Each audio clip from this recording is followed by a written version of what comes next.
The National Rifle Association has produced a film which you are sure to find of great interest. Let's look at it. It was the morning of April 20th, 1999, and it was pretty much like any other morning in America. The farmer did his chores. The milkman made his deliveries. The president bombed another country whose name we couldn't pronounce. Out in Fargo, North Dakota, Carrie McWilliams went on his morning walk. Back in Michigan, Mrs. Hughes welcomed her students for another day of school. And out in a little town in Colorado, two boys went bowling at 6 in the morning. Yes, it was a typical day in the United States of America.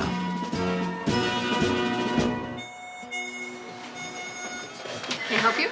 Yeah, I'm here to open up an account. Okay, what type of account would you like? I want the account where I can get the free gun. Okay. I'd spotted an ad in the local Michigan paper that said if you opened an account at North Country Bank, the bank would give you a gun. You do a CD and we'll hand you a gun. We have a whole brochure here that you can look at. Mm-hmm. Once we do the background check and everything, it's yours to go. Okay. All right, well, that's the account I'd like to open. We have a vault, which at all times we keep at least 500 firearms. 500 of these you have in your vault? In our vault. Wow. We have to do a background check. At the bank here? Or? At the bank, which we are a licensed firearm dealer. Oh, you are? Mm-hmm. You're a bank and a licensed firearm dealer. What do I put for race? White or Caucasian or? Caucasian. Caucasian. Oh, I knew you were going to make me spell the Caucasian. Is that right? Yes. Thank you. I don't think that's the part they're going to be worried about. Have you ever been adjudicated mentally defective, or have you ever been committed to a mental institution? Oh, I've never been committed to a mental institution. What does that mean? Have I ever been adjudicated mentally defective? Would be something involved with a crime. Oh, with a crime. Okay. So if I'm just normally mentally defective, but not criminal. Exactly. There you go, Mike. Okay, thank you very much. Wow. I have one personally. That's a nice section. It is, and it's you got one straight shooter. It's a straight shooter, let me tell you. Wow. Sweet. Well, here's my first question. Do you think it's a little dangerous handing out guns in a bank?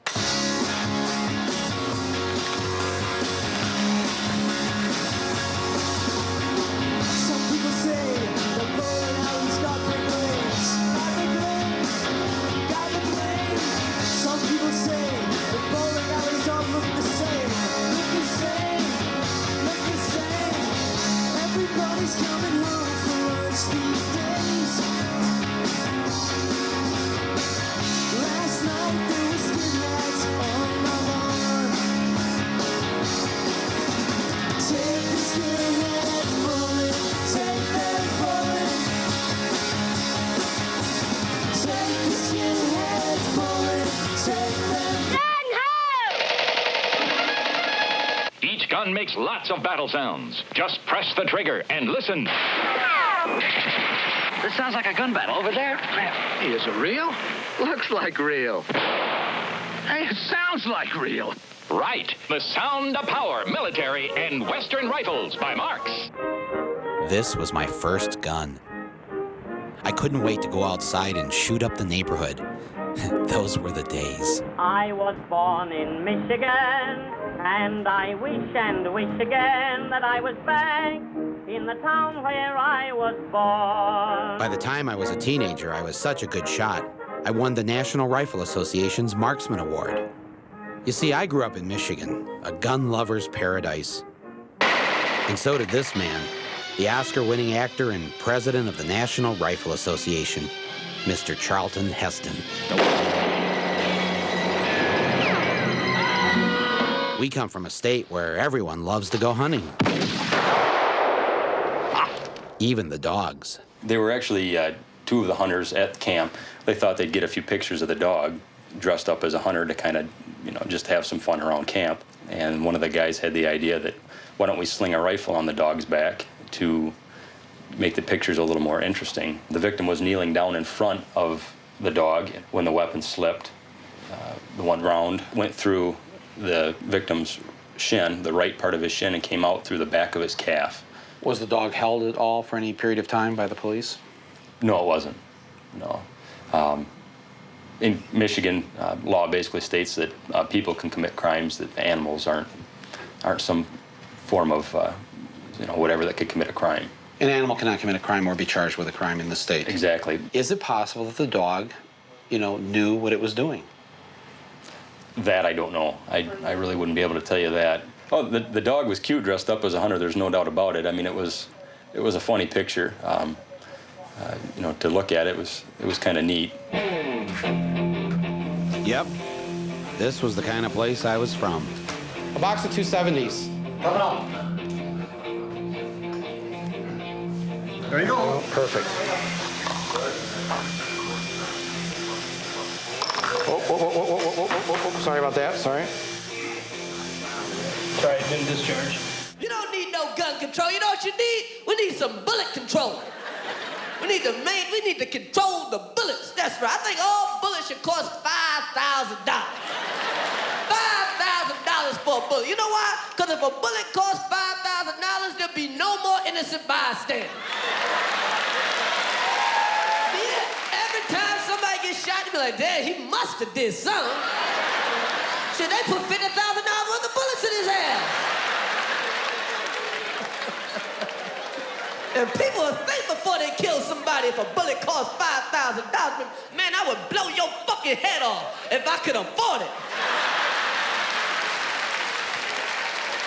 I'm gonna get me another job, I'm gonna start saving some money, and you a dead man. You better hope I can't get no bullets on layaway.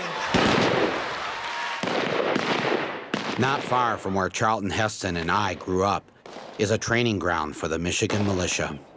Why do you use the bowling pins? From self-defense or whatever tactical standpoint, it's a small target that closely represents the vitals on a human being should you ever have to shoot at one. The Michigan militia became known around the world when on April 19th, 1995, two guys living in Michigan who had attended militia meetings, Timothy McVeigh and Terry Nichols, blew up the federal building in Oklahoma City, killing 168 people. The Michigan militia wanted everyone to know that they were nothing like McVeigh and Nichols. This is an American tradition. It's an American responsibility to be armed. If you're not armed, you're not responsible. Who's going to defend your kids? The cops? The federal government? No, none of them. It's your job to defend you and yours. If you don't do it, you're in dereliction of duty as an American, period. And we're just here to let them know that, hey, we're here to help. We're not the boogeymen that we're made out to be.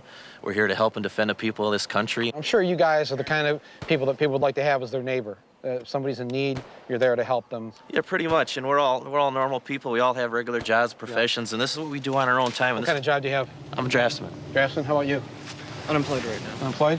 Frank, what do you do for a living? I work for a heat treating company. I drive trucks for them. Uh-huh. Okay, how about you? I'm a real estate negotiator. Real estate negotiator? White collar all the way. You don't bring that with you, though, do you? When you're negotiating the real estate? No. All right. What do you live in, suburban Detroit? Westland. You live in Westland. So what do you have in your home? Smith & Wesson 9mm. 9mm. Yeah. How about you? With hollow points. 12 gauge. 12 gauge at home? Yep. Mm-hmm. How about you? M16. At home? Yep. Yeah. At the ready. Huh? I don't agree with that because you have to worry about where your rounds are going. Do you have frangibles in it? I know where they're going to go when I aim and shoot. Whose idea was the calendar? Well, that would probably be Kristen. Picture's worth 1,000 words. I mean, it's not. A, it demonstrates a level of sophistication that you wouldn't expect out of militia. B, we're people too. Right. And we have a lot of fun with it. Right. It was a fundraiser. It showed that we're not so serious. We're not these conspiracy nuts who wouldn't want our pictures get out. And at the end, it was a fun fundraiser. I've had guns. Pretty much since I was old enough to have them. Yeah. And I learned how to use them. You're silly. Because being a female, number one, I felt it was important to be able to protect myself with the best means possible.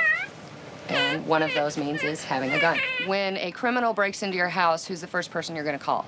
Most people will call the police because they have guns. Cut out the middleman. Take care of it. Take care of your own family yourself. If you're not going to protect your family, who is? We're not racist. We're not extremists. We're not fundamentalists. We're not terrorists or militants or none of other such nonsense. We're citizens. We're just concerned citizens. We have a desire to fulfill our responsibilities and duties as Americans, and an armed citizenry is part of that. That's why I wish again that I was in Michigan down on the farm. What do you grow here? Well, right now there's tofu beans there, soybeans. Tofu, soybeans. You're a tofu farmer. Yeah, food farmer. I'm a food farmer. Food. I grow food for people to eat, you know. No herbicides, no pesticides on that stuff. Right. You know, so. All natural. Right. Yeah, better. Certified organic. Healthier. Yeah. Basically, yeah. This is James Nichols, the brother of Terry Nichols. James graduated from high school the same year I did in the district next to mine. On this farm in Decker, Michigan, McVeigh and the Nichols brothers made practice bombs before Oklahoma City. Terry and James were both arrested in connection to the bombing. U.S. attorneys formally linked the Nichols brothers of Michigan with Oklahoma bomb suspect Timothy McVeigh. Officials charged James, who was at the hearing, and Terry, who was not, with conspiring to make and possess small bombs. Terry Nichols was convicted and received a life sentence. Timothy McVeigh was executed. But the feds didn't have the goods on James, so the charges were dropped. I'm just glad to be out and free so I can get on with my life. Did Timothy McVeigh ever stay here? Yes, yes. He stayed here several times for the longest period, about 3 months or so, I don't know. But he was a nice guy. Decent guy? Oh, yeah. They didn't find anything on this farm. As to what? Bomb-making material? Any kind of explosives? Yeah, I had blasting caps, dynamite blasting caps, dynamite fuse, black powder, you know, for muzzle loaders, and sure, diesel fuel, fertilizer, but that is normal farm stuff. That is no way connected any way whatsoever to the Oklahoma City bombing or bomb making. Them people, law enforcement, if you want to call them that, were here and they were shaking in their shoes. They were physically shaking, scared to death. Of? Because they thought this was going to be another Waco. Because certain people, namely my ex-wife and other people, said, I'm a radical, I'm a wild man, I got a gun under every arm, down every leg, and every shoe, every corner of the house. You say anything to me, I'll shoot you. If the people find out how they've been ripped off and enslaved in this country by the government, by the powers to be, they will revolt with anger, with merciless anger. There'll be blood running in the streets. When the government turns tyrannical, it is your duty to overthrow it. Well, why not use Gandhi's way? He didn't have any guns, and he beat the British Empire. I'm not familiar with that. Oscoda has a bad habit of raising psychos. Bad habit of it. This is Brent, and this is his buddy DJ. They live in Oscoda, Michigan, across the bay from the Nichols farm. Eric Harris, who would later go on to commit the massacre at Columbine High School in Colorado, spent part of his childhood here. Eric lived on the Air Force Base in Oscoda, where his dad flew planes during the Gulf War. 20% of all the bombs dropped in that war were from planes that took off from Oscoda. I asked Brent if he remembered anything about Eric. I never knew him, but I knew of him. He left here before I got here. I've only lived here, like I said, about 7 years off and on. He's about the same age as you, so you must have people in your class that... Yeah, like a friend of mine, he knows him. He was in class with him. He's lived up here all of his life. I went to school with him, and it shocked me to hear it on the news. You know, that especially a kid from here would be doing that. I didn't last too long in this high school up here. I got kicked out. I got expelled. Why was that? I had a run-in with a kid one time, and I pulled a weapon on him. I pulled a gun on him. A gun? Yeah. What kind of gun? 9mm. I could have made a mess out of that situation. Could have been worse. Could have been a lot worse. You could have been Eric Harris. Could have been. So they kicked you out of school? Yeah, they kicked me out for 380 days, or 165 days, whatever a full school year is. Matter of fact, for the longest time, that's what my plans was, is to move out to Colorado. Colorado? Because I've got, family out there. And matter of fact, one of my uncles is a janitor for Columbine School. Really? Yeah. Well, after Columbine, what was it like here in Oscoda? My name was second highest on the bomb list because of the reputation you get in this town. Why? Why was your name... You mean they did a list of... Of the suspects. Of students who potentially... Yeah. Would call in a bomb threat Yes. after Columbine? And you were number 2 on the list? I was pretty much, like second or third on the list, yeah. Why is that? Because the whole fact is, like I said, this town really gets people down. Yeah, but why'd they single you out? Because I was a troubled kid. And, you know... Were you in trouble in school? Oh, yeah. But why did they put you, number 2, on their list after Columbine of the students that could be a threat? There must be a reason. Well, okay. The thing is I have a thing, it's called the Anarchist Cookbook. It shows you how to make bombs and stuff like that in it. If there's anything that went wrong, they're gonna come to me first, and I don't need that. Just because you owned a copy of the book? Just because I own a copy. Never made a bomb yourself? Nope. Oh, as in like, oh, I've made them. It was nothing big. It wasn't even as big as a pipe bomb. It just, you know, like something, make it like a little tennis ball bomb or something like that. Out of the Anarchist Cookbook, the latest thing I built, I think would have to be, I think I made it like about a good 5-gallon drum of napalm. You know, homemade napalm. Kids knew that you were doing this? Yeah. So you were number 2 then on the list? Right. Who was number 1? I don't know. They never told me that name, which kind of made me mad. Because you didn't make it to number 1? Because I didn't make it to number 1. I know it's kind of silly, but, you know, I guess it had been kind of like an ego thing there, you know, knowing that I was number 1 at something in Oscoda, even though if it was the bomb threat list. Do you believe it was right to blow up the building in Oklahoma City? I'm not saying they did it. I'm just saying, was it right? Why was it blown up? That's a good question. Why was that building blown up? And who blew it up? But if someone did it, it would be wrong. Yeah. It is wrong to take the lives of those people. Yeah. I use the pen because the pen is mightier than the sword. But you always must keep a sword handy for when the pen fails. I sleep with a .44 Magnum under my pillow. Come on, that's what everyone says. Is that true? It's true. If we were to go and the whole world knows that. If we were to go and look under your pillow right now, would we see a .44 Magnum? Yeah. Honestly? Would you take us and show us right now? He took me into his bedroom, but told the cameraman to stay out. Sure enough, there was a .44 Magnum under his pillow. There it is, okay. Is it loaded? Ay, ay, ay. Okay, I believe you. Don't do that. No, don't do that. Don't put the gun to your head. Jeez. I'm not gonna get hurt. This thing is loaded. It's loaded, it's safe. You've got to pull the trigger, pull the hammer, and shoot it. Put the hammer back. No one has a right to tell me that I can't have it. That is protected under our Constitution. Where does it say a handgun is protected? No, gun. We should, every citizen... It doesn't say gun. It says arms. What is arms? It could be a nuclear weapon. That's right. It could be a nuclear weapon. Do you think you should have the right to have weapons-grade plutonium here on the farm? We should be able to have anything. Should you have weapons-grade plutonium? I don't want it. But should you have the right to have it if you did want it? That should be restricted. Oh, so you do believe in some restrictions? Well, there's wackos out there.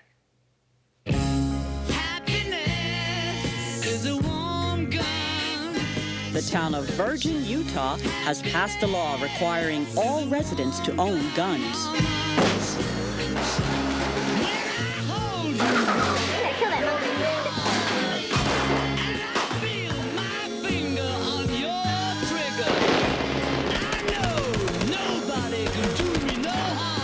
Kerry McWilliams proudly displays the target he used to pass his shooting test. But the thing is, he can't see it. He's blind. Kerry has had a love affair with guns since he first got his hands on an M16 as a teenager. I'm actually most comfortable with assault rifles.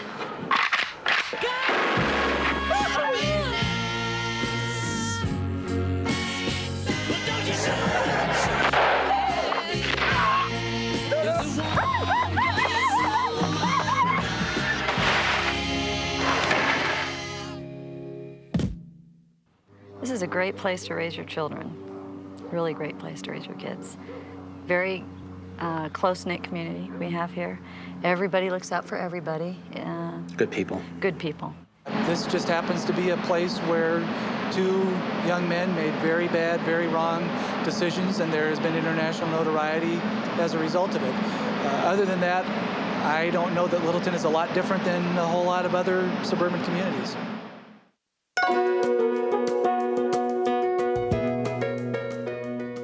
Good morning, Mr. Edwards, members of the board.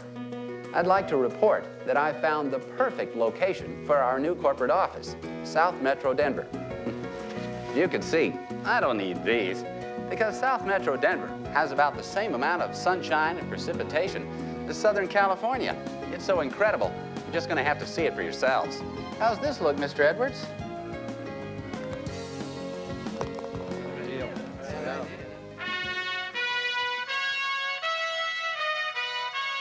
We're south of Denver in a community called Littleton. And this house is pretty much your average middle-class suburban home. The burglar, the rapist is still here in the neighborhood somewhere. And so citizens sometimes think that you know, I have people tell me all the time, well... Where exactly is the burglar or rapist right now? If I was to try and stab you through this, right here, you're gonna have to be really close. Right. Right. And here's the bottom line on this. What if I had a spear? Now, downstairs is where the safe room was constructed, and this is a solid core door, very heavy door, and now the criminal has to break through this door. So you've created another barrier. An axe would do it. An axe would do it. I think that Columbine did a couple things. One is it changed how we talk. That's the first thing. Because, how's that? Well, for instance, if I say Columbine, everybody knows what it means. Mm-hmm. I don't have to explain to you that Columbine is a what? What's wrong? Yeah, nothing. What's wrong? I just sometimes Columbine bothers me. I'll be fine. Just no, that's okay. It's okay.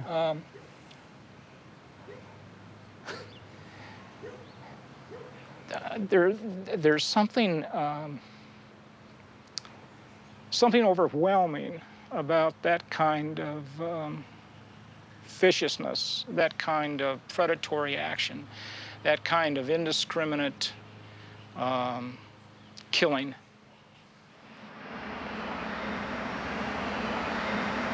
This facility where we're located right now and two other major facilities where our employees work are either in or very near Littleton. So we have over 5,000 employees at these facilities, quite a number of whom live in Littleton, many of whom have children who attend Columbine High School. I suppose in one way you could say that what happened at Columbine High School is a microcosm of what happens throughout the world. You know the signs that we see around here, you know, the ones that say, "We are Columbine"? Is that how you, Lockheed Martin, feels that you know, you're the biggest employer here in Littleton, you're the biggest weapons maker, we are Columbine? I think we probably embody that spirit that, yeah, we're all members of this community, and it behooves us to help one another and to reach out to assist one another, yeah. He told us that no one in Littleton, including the executives at Lockheed, could figure out why the boys at Columbine had resorted to violence. Why would kids do this? Some of the root of that probably has to do with their anger about various issues, and we became aware of a program that provides anger management training. And so we made a $100,000 contribution to the Jefferson County schools to use this training. In the schools, we hope to help both teachers and students learn alternative ways to deal with anger. So you don't think our kids say to themselves, well, gee, you know, Dad goes off to the factory every day and, you know, he built missiles. These were weapons of mass destruction. Well, what's the difference between that mass destruction and the mass destruction over at Columbine High School? I guess I don't see that connection with that specific connection because the missiles that you're talking about were built and designed to defend us from somebody else who would be aggressors against us. Societies and countries and governments do things that annoy one another, but we have to learn to deal with that annoyance or that anger or that frustration in appropriate ways. We don't get irritated with somebody and just because we're mad at them, drop a bomb or shoot at them or fire a missile at them.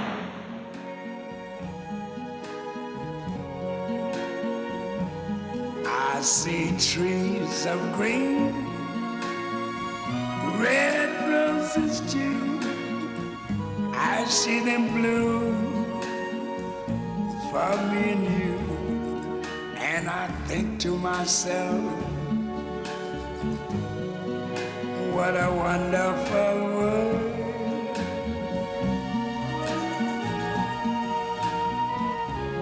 I see skies of blue and clouds of white, the bright blessed day, the dark sacred night. And I think to myself, what a wonderful world.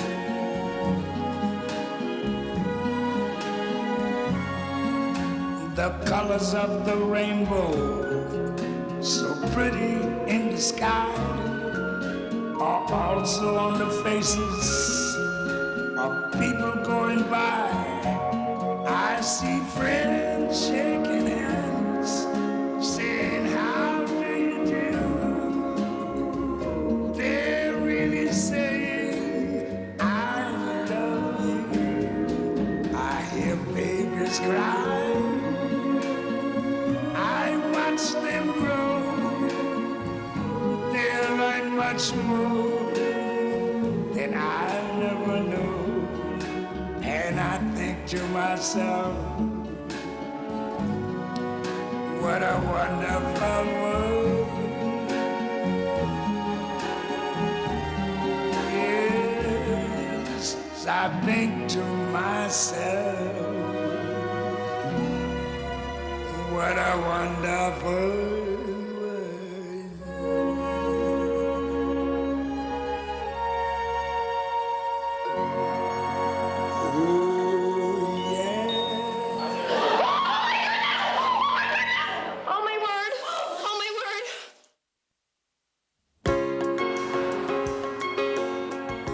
South of Denver and Littleton, on the grounds of the U.S. Air Force Academy, there sits an actual B-52 bomber. The plaque underneath it proudly proclaims that this plane killed Vietnamese people on Christmas Eve, 1972. It was the largest bombing campaign of the Vietnam War. Just outside Denver is Rocky Flats, the largest plutonium weapons-making factory in the world, and now a massive radioactive dump. A few miles away, buried inside a mountain, is NORAD, which oversees our nuclear missiles, many of which dot the Colorado landscape. And once a month, Lockheed transports one of its rockets with its Pentagon payload through the streets of Littleton, passing nearby Columbine High School on its way to an Air Force base on the other side of Denver. The rockets are transported in the middle of the night, while the children of Columbine are asleep.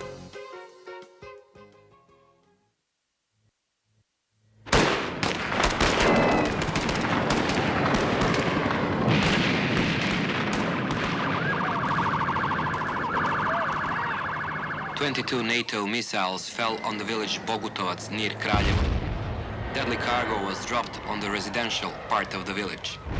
We're striking hard at Serbia's machinery of repression while making a deliberate effort to minimize harm to innocent people. On the hit list were local hospital and primary school. We all know there has been a terrible shooting at a high school in Littleton, Colorado. I hope the American people will be praying for the students, the parents, and the teachers. And we'll wait for events to unfold, and then there'll be more to say. Jefferson County 911. Yeah, there's something going on at Columbine High School. Someone's shooting at that. Do you know if anybody's injured? Yeah. They've got pipe bombs, Uzis, you name it, buddy. You're shitting me. I'm not. A student hit in the spine at Columbine. Okay. We've got another kid on shot in the head. He's shot in the head. Jefferson County Sheriff's Office. We have automatic weapons, okay? Yes. All right. Can you guys send lots and lots of paramedics? So he's still under an attack? Yes, sir. The school is still under attack. We got a couple kids out in the hall that are shot, so they're trying to get to them. And do not let anybody else in until we tell them to. Jefferson County 911. Hi, it's Izzy Povich at NBC News. Yes. We're calling about the school shooting. We're on the air live right now on MSNBC. Yes. Can I, is that something you could just literally, I could patch you through to my control room and you could tell us on the air? Okay, literally, I can put you through right now. I understand that. Now they said he's gone to the library. He's in the building. Okay, he's gone to the library. He's in the building. Hi, this is Stephanie Phillips from Dateline. How you doing? Good, how are you? Fine, thanks. I love your show. Oh, I'm so glad. Thank you. I watch it every night. Thank you. You're welcome. Jefferson County 911. Yes, I am a teacher at Columbine High School. There is a student here with a gun. He got shot out a window. Okay, has anybody been injured, ma'am? Yes. Okay. Yes, and the school is in a panic, and I'm in the library. I've got students down under the table, kids. Hands under the table. I saw a student outside. I was in hall. Oh, dear God. Okay, I was on hall duty. I saw a gun. I said, what's going on out there? He turned the gun straight at us and shot. And my God, the window went out. And the kid standing there with me, I think he got hit. We've got help on the way, ma'am. Okay. Okay. Oh, God. Stay on the line with me. Oh, God. He's shooting in the library right now. He's firing shots from the library. Firing shots in the library. On our way. Do we need to leave? Okay, hold on here. Bridget, tell somebody inside the cafeteria. I'm going to have to try and get out here and call you back. Okay. Call them before trying to find out where I'm supposed to go and put me on hold for an hour. Hi, it's Wendy at CNN still. Oh, hi, Wendy. We're just taking names and numbers right now for the press. Okay. Get back to you? Okay, because Fox has somebody on now. Huh? Fox has somebody from your office. I know. We've talked to a whole bunch of people, and it's just, you can only do so many because we got so many more calls coming in. I got to get to my daughter at Columbine. I've been trying for an hour. I can't get anywhere near there. I got to get no information. Sir? Okay, calm down, okay? Well, I think we're entitled to information as parents on where our children are. We have a lot of units out there right now. Tell me, I can't get anywhere near it. I want to find out how to get in touch with my daughter. How do I get information on my daughter? I don't have any of that information right now. I do. Why in the hell not? Get over now. My son is Eric Harris, and I'm afraid that he might be involved in the shooting at Columbine High School. Involved how? He's a member of what they're calling the trench coat mafia. Have you spoke with your son today, Mr. Harris? No, I haven't. Have they picked up anybody yet? Or They're still looking for suspects. Your son is with who? What gang? Well, they're calling them the trench coat mafia. I just heard that term on TV. Stay low, because if you try to leave, I don't want you to get shot, okay? Stay very low and quiet. Tell he said to stay right, stay low and quiet. Stay right here. Okay? Everybody be very quiet.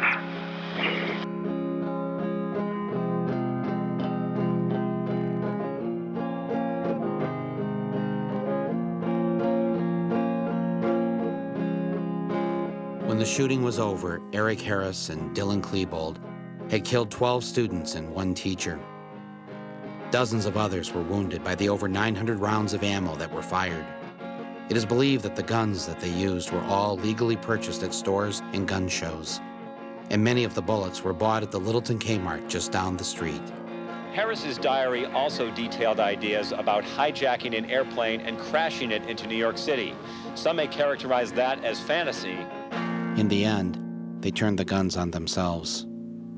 And then he came into the library and shot everybody around me, then put a gun to my head and asked if we all wanted to die. And we started hearing shots in the hall, and then they came in and they all told us to get under the desk, and we all got under the desk, and then they just started coming in the library and opening fire, and I just started screaming and crying and telling them not to shoot me. And so we shot the girl. She shot her in the head in front of me, and he shot the black kid because he was black. I have only 5 words for you. From my cold, dead hands. Just 10 days after the Columbine killings, despite the pleas of a community in mourning, Charlton Heston came to Denver and held a large pro-gun rally for the National Rifle Association. Good morning. Thank you all for coming, and thank you for supporting your organization. I also want to applaud your courage in coming here today. I have a message from the mayor, Mr. Wellington Webb, the mayor of Denver. He sent me this, and it says, "Don't come here. We don't want you here." I say to the mayor, this is our country. As Americans, we're free to travel wherever we want in our broad land.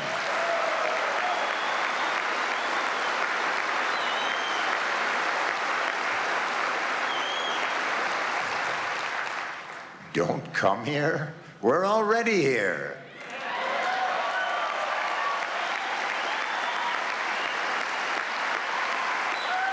I am here today because my son Daniel would want me to be here today.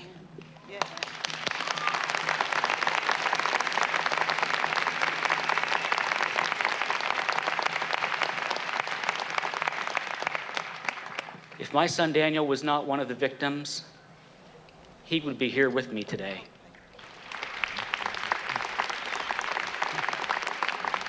Something is wrong in this country when a child can grab a gun so easily and shoot a bullet into the middle of a child's face, as my son experienced. Something is wrong. But the time has come to understand that a Tech-9 semi-automatic 30-bullet weapon like that killed my son is not used to kill deer. It has no useful purpose. It is time to address this problem. We have work to do, hearts to heal, evil to defeat, and a country to unite. We may have differences, yes, and we will again suffer tragedy almost beyond description. But when the sun sets on Denver tonight, and forevermore, let it always set on we the people, secure in our land of the free and home of the brave. I, for one, plan to do my part. Thank you. Well, like when they had their convention in Colorado a week or whatever, a month after Columbine, yeah, that was just stupid. Just don't do that. I mean, of course you have the right to, but what are you doing, you know? That's just upsetting a whole city full of people. Why would you do that? This is Matt Stone. He grew up in Littleton and has fond memories of Columbine. But yeah, Columbine is just like a, crappy school in the middle of a bunch of crappy houses. Matt and his friend Trey Parker found a way to take out their anger of being different in Littleton and turn it not into carnage, but into a cartoon. Just another Sunday morning in my quiet mountain town. You can see your breath hanging in the air. You see homeless people, but you just don't care. It's a sea of smiles in which we'd be glad to drown. It's Sunday morning in our quiet little white bread redneck mountain town. Columbine is a normal high school in a normal suburb, basically. Painfully normal. Just absolutely painfully, horribly average. Littleton in general is. I remember being in 6th grade, and I had to take the math test to get into honors math in 7th grade. And they're like, don't screw this up, because if you screw this up, you won't get into honors math in 7th grade. And of course, if you don't get into honors math in 7th grade, you won't get into honors math in 8th grade, and then in not 9th grade, and not 10th grade, 11th grade, and then you'll just die poor and lonely. And that's it. You know what I mean? It's like you believe in high school, and and a lot of it's kids, but the teachers and counselors and principals don't help things. They scare you into conforming and doing good in school by saying, if you're a loser now, you're going to be a loser forever. So that with Eric and Dylan, right? He called him fag. They're like, you know what? If I'm a fag now, I'm a fag forever. And you wish someone just could have grabbed him and gone, dude, high school's not the end of a year and a half or a year, was it? I don't even know. Yeah. A year? No, a year. Move out. No, they were 2 weeks. They were weeks away from graduation. Yeah, you're done. You know, it's amazing how fast you lose touch with all those people. They just beat it in your head as early as 6th grade. Right. Don't fuck up, because if you do, you're going to die poor and lonely. You don't want to do that. You're like, well, fuck, whatever I am now, I'm that forever. And of course, it's completely opposite. All the dorks in high school go on to do great things, and all the really cool guys are all like living back in Littleton as maturity. It's almost person to person. It's completely that way. And you just, if someone could have told them that, maybe they wouldn't have done it. But yeah. I guess we'll never know why they did it, but one thing adults should never forget: it still sucks being a teenager, and it really sucks going to school. What's your view on high school? I love it. I learn. I get picked on by bastards who hate me, and the principal's a dick. All right. What causes school violence? Him. Yes, and after Columbine, it really sucked being a student in America. Since last spring's shooting at Columbine High, schools nationwide have extended zero-tolerance policies, suspending and expelling students for all kinds of behavior considered unruly or warning signs of violence to come. This second grader in Illinois was suspended for 10 days for bringing a nail clipper to class. That's a weapon, his school said. An elementary school suspended a first grader for pointing a chicken strip at a teacher in the cafeteria. The 8-year-old was fooling around with a friend at lunch last week when he pointed a breaded chicken finger at a teacher and then said, "Pow, pow." Pointed a folded piece of paper like this one, shaped like a gun, and told his classmates he was going to kill them during a game of cops and robbers. If this isn't a warning sign, then what is it? This Virginia high school student spent a month out of classes, originally sent home for dyeing his hair blue. A high school honor student from Michigan could be expelled later today in a school board hearing. 17-year-old Jeremy Hicks wore a Scottish bagpiper's outfit to his junior prom that included a plaid kilt, a feathered hat, and a traditional knife known as a skein dhu. This T-shirt landed a high school student in court. She wanted to start an anarchy club. The little time bombs that are out there ticking, waiting to go off, and there are many of them in every community. Students in at least 7 different states have been suspended or arrested for talking about or planning plots of their own. It's almost like guerrilla warfare. You don't know from which direction the enemy will be coming. Having a well-conceived and strictly enforced dress code can dramatically improve the safety of a school and can ensure a positive learning environment for everyone. As this student's appearance demonstrates, having a lax policy about dress makes it easy for a student to conceal a weapon and makes it difficult to identify intruders on campus. A dress code can reduce weapons violations, relieve tensions between gangs, reduce disciplinary infractions, and generally improve the atmosphere of the school. Our policy requires that students tuck in their shirts, making the belt line visible at all times. Our students may not wear baggy pants or colors and insignias that are commonly associated with gang activity. This policy was a collaborative effort. Yes, our children were indeed something to fear. They had turned into little monsters. But who was to blame? All the experts had an answer. Angry, heavy metal subculture. Where were the parents? Violent movies. South Park. Video games. Television. Entertainment. Satan. Cartoons. Doom. Society. Toy guns. Drugs. Shock rocker. Marilyn Manson. Marilyn Manson. Marilyn Manson. Marilyn Manson. Marilyn Manson. Marilyn Manson has canceled the last 5 dates of his U.S. tour out of respect for those lost in Littleton. But the singer says artists like himself are not the ones to blame. This is perhaps the sickest group ever promoted by a mainstream record company.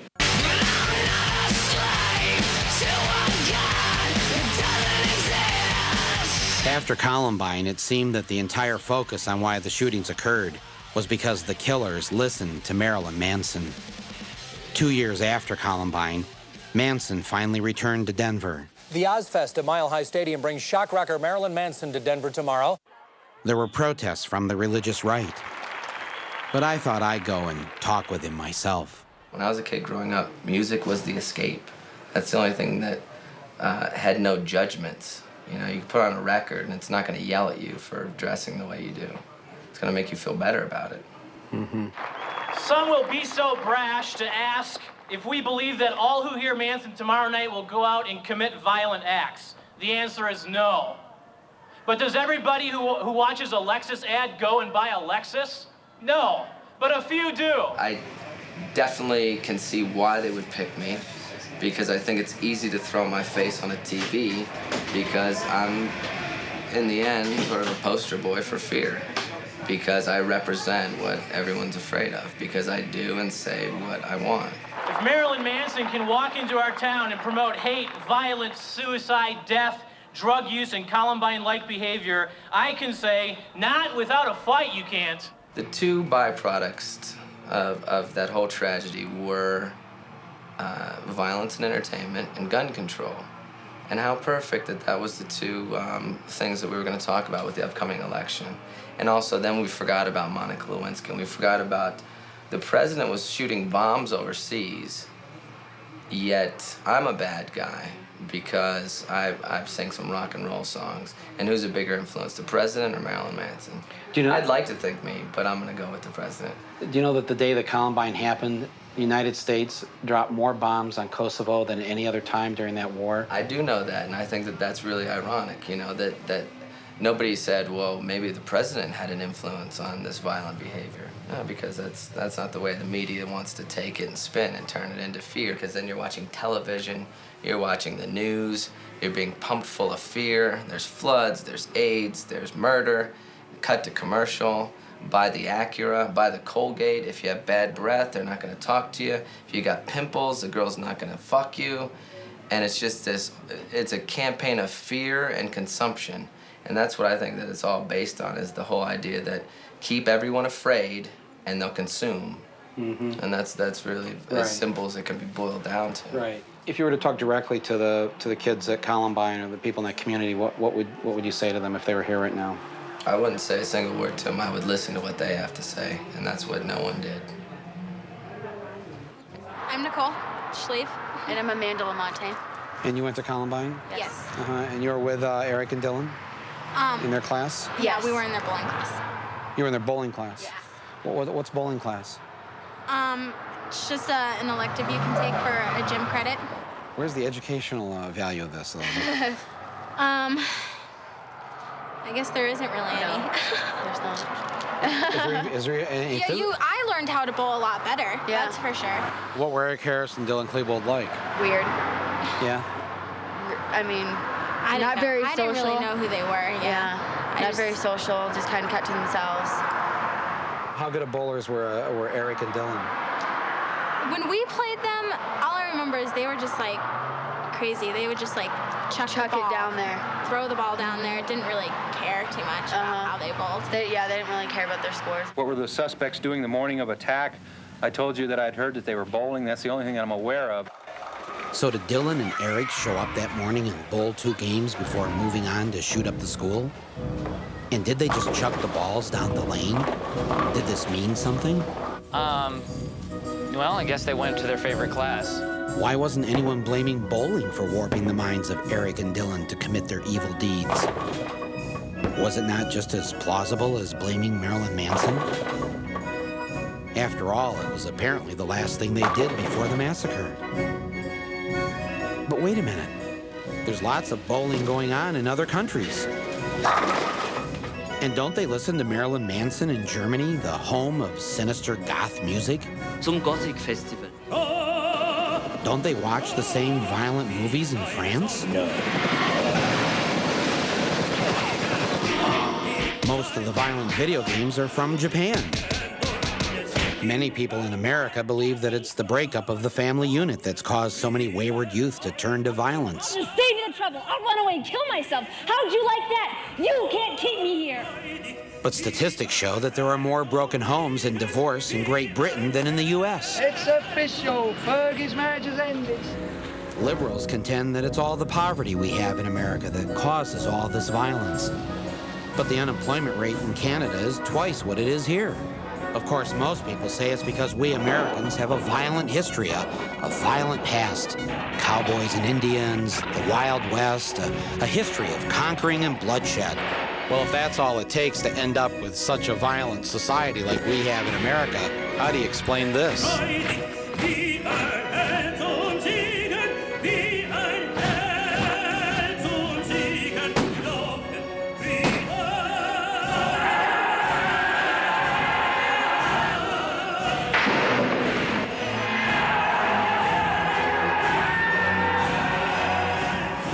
Yet in spite of all this, how many people are killed by guns each year? In Germany, 381. In France, 255. In Canada, 165. In the United Kingdom, 68. In Australia, 65. In Japan, 39. In the United States, 11,127. But that to me brings up an important question. Then what is so different about Americans? Are we homicidal in nature? Because in Europe, in Australia, most other free world countries, they don't have this. They don't have people who snap and go on murderous rampages. Well, no, they're just like us. I mean, they have the occasional person that snaps and kills a lot of people. Or how about a British soccer riot? Those aren't Quakers there. Every time that I bring up comparisons with other free world countries, what I hear is, oh, our culture is so different. We're so different. And as you said, they have violent video games, they have violent movies, they have alienated youth. They, like us, don't have prayer in schools. What is so radically different? What is it about us? What is it? What is it? What is it? What is it? I don't know. Now it's time for a brief history of the United States of America. Hi, boys and girls, ready to get started? Once upon a time, there were these people in Europe called pilgrims, and they were afraid of being persecuted. So they all got in a boat and sailed to the New World where they wouldn't have to be scared ever again. Oh, I'm so relaxed. I feel so much safer. But as soon as they arrived, they were greeted by savages, and they got scared all over again. Indians! So they killed them all. Now, you'd think wiping out a race of people would calm them down, but no. Instead, they started getting frightened of each other. Witch! So they burned witches. In 1775, they started killing the British so they could be free. And it worked, but they still didn't feel safe. So they passed a Second Amendment which said every white man could keep his gun. I loves my gun. Loves my gun. Which brings us to the genius idea of slavery. You see, boys and girls, the white people back then were also afraid of doing any work. So they went to Africa, kidnapped thousands of black people, brought them back to America, and forced them to work very hard for no money. And I don't mean no money like I work at Walmart and make no money. I mean $0. Nothing. Not a zip. Doing it that way made the USA the richest country in the world. So did having all that money and free help calm the white people down? No way. They got even more afraid. That's because after 200 years of slavery, the black people now outnumbered the white people in many parts of the South. Well, you can pretty much guess what came next. The slaves started rebelling. There were uprisings, and old master's heads got chopped off. And when white people heard of this, they were freaking out and going, I want to live. Don't kill me, big black man.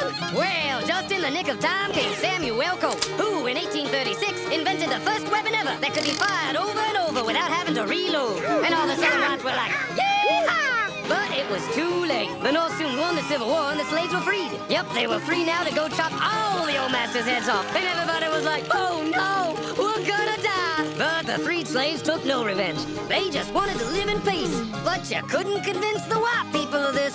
So they formed the Ku Klux Klan. And in 1871, the same year the Klan became an illegal terrorist organization, another group was founded, the National Rifle Association. Soon politicians passed one of the first gun laws, making it illegal for any black person to own one. It was a great year for America, the KKK and the NRA. Of course, they had nothing to do with each other, and this was just a coincidence. One group legally promoted responsible gun ownership, and the other group shot and lynched black people. And that's the way it was all the way to 1955, when a black woman broke the law by refusing to move to the back of the bus. White people just couldn't believe it. Huh? Why won't she move? What's going on? Man, all hell broke loose. Black people everywhere started demanding their rights, and white people had a major freaky field meltdown, and they were all like, run away! Run away! And they did. They all ran fleeing to the suburbs where it was all white and safe and clean. And they went out and bought 250 million guns and put locks on the doors, alarms in the houses, and gates around the neighborhoods. And finally, they were all safe and secure and snug as a bug.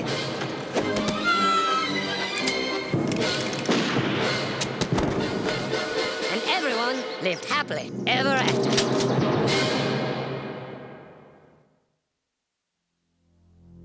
Or did. Because if you turn on the evening news, America still seems like a pretty scary place. Who is he? Is he dangerous? What's he up to? What are you trying to pull, man? Why are people scared? Remember all the Y2K scares? Weren't we told that our very society was about to collapse because somebody forgot to type in a couple of digits on the computer? There's gonna be mass chaos and confusion. Tonight, the countdown begins. All day, store director Rick Smith watched consumers get Y2K ready. Batteries sell extremely well, the lamp oil, generators. After sending the country into a panic, the clock struck midnight, and nothing happened. Or how about those killer bees that were going to attack America? We're almost certain they'll arrive this year. Schmidt expects the Africanized bees to reach Texas this year, cross into Arizona in about 2 to 3 years. He's concerned because the killer bee is overly aggressive. They will follow you for half a mile. The bees never came. Remember the first time you heard that someone had hidden a razor blade in an apple at Halloween? Before long, Kids were not permitted to go out in the dark on Halloween and go trick-or-treating at strangers' homes. A lot of people say they won't give out candy treats on Halloween. It's too dangerous, and they're too scared. Well, guess what? There never was any razor blade in the apple. In fact, only 2 kids in the past 40 years have been killed by Halloween candy, and both of them were poisoned on purpose by relatives. It was like a scene from a horror movie. This Hooksett man was mowing his lawn when a fox darted out of the woods and attacked his riding mower. A warning about a popular weight loss supplement. What you don't know may kill you. You ride them every day, but in an instant, an escalator can mangle you or a loved one. 7 on Your Side reveals why you may be riding a stairway to danger. You might want to take some extra precautions. Keep a low profile. Don't go around dancing with a bunch of Americans in the streets. Make sure that you don't draw a lot of attention to yourself and the fact that you're American. The nation's top doctor says 1 in 5 Americans suffer some form of mental disorder. The Surgeon General, David Satcher, pleads with people to seek help now. The media, the corporations, the politicians have all done such a good job of scaring the American public. It's come to the point where they don't need to give any reason at all. Today, the Justice Department did issue a blanket alert. It was in recognition of a general threat we received. This is not the first time the Justice Department have acted like this. I hope it's the last. But given the attitude of the evildoers, it may not be.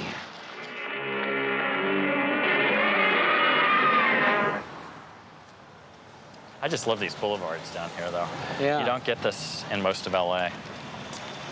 How come whenever I'm out here, though, I turn on the 11 o'clock news and, I hear, tonight in South Central, drive-by shooting, or tonight in South Central, this, that, or whatever. Right. They're not making that up, are they? No, they're not making it up, but they're choosing what they're covering. If you turn on TV, on the news, what are you going to hear about? Dangerous black guys, right? Mm-hmm. Unnamed black guy who, accused of some crime, or you're going to see pictures of black guys doing bad things and hearing stories about black guys doing bad things. And we've heard this our whole lives. Now, the suspect is a black male in his 20s. We are told he has a large afro, sideburns. He was wearing a silver chain at the time. Police say the suspect is a black man, 6'1", 160 to 180 pounds, about 35 years in age. Suspect is a black male, aged 16 to 18. The suspect is African-American. Police say the black man. Suspect. Suspect. Suspect is a black male. A black man. Black man. Black male. Male. Man. Black man. Susan Smith drowns her 2 children. She tells people a black guy stole the car and stole the kids. Right. And everyone at first bought it. Some guy jumped into a red light with her car with her 2 kids in it, and he took off. That's a black guy, she said.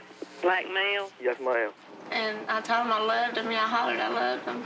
And it's just a tragedy. The anonymous, urban, which means usually black, male, comes by and does this is the excuse for all kinds of things. Charles Stewart, the lawyer in Boston. Right, exactly. Kills his pregnant wife, says a black guy did it. Right. Everybody buys it. The suspect, described as a black male about 6 feet tall. Chuck and Carol Stewart were robbed at gunpoint as they left a Lamaze class. It seemed the ultimate urban nightmare.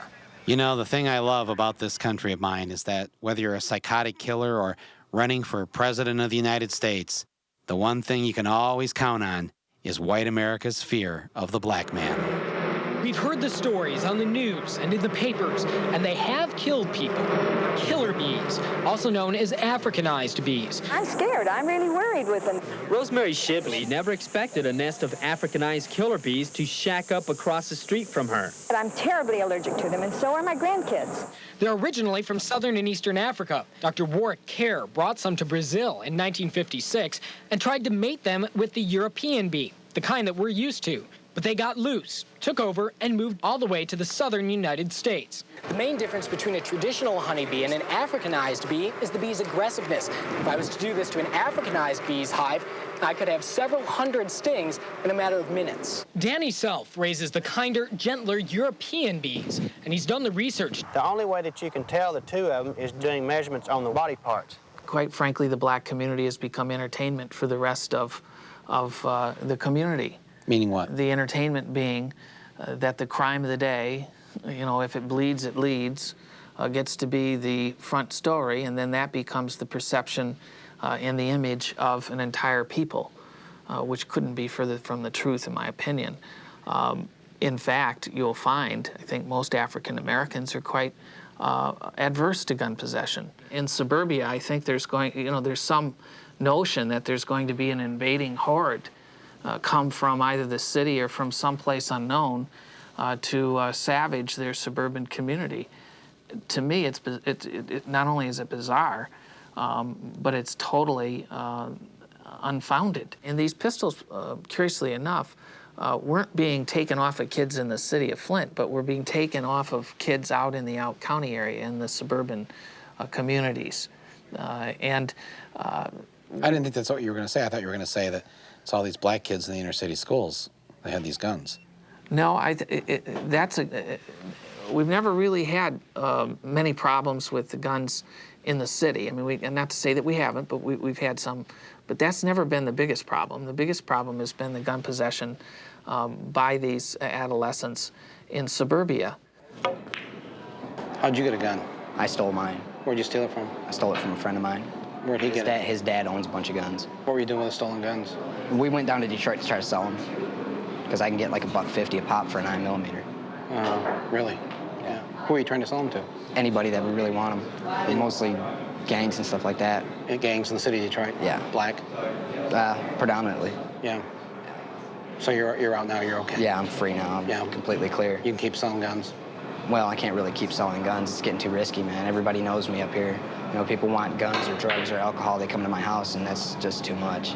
Yeah, too much hassle. Yeah. My favorite statistic in all the research I did discovered that the murder rate had gone down by 20%. The coverage, that is, how many murders are on the evening news, it went up by 600%. The American people are conditioned by network TV, by local news, to believe that their communities are much more dangerous than they actually are. For example, here in this community, crime has decreased every year for the past 8 years, yet gun ownership, particularly handgun ownership, is on the increase. Crime rates have been dropping.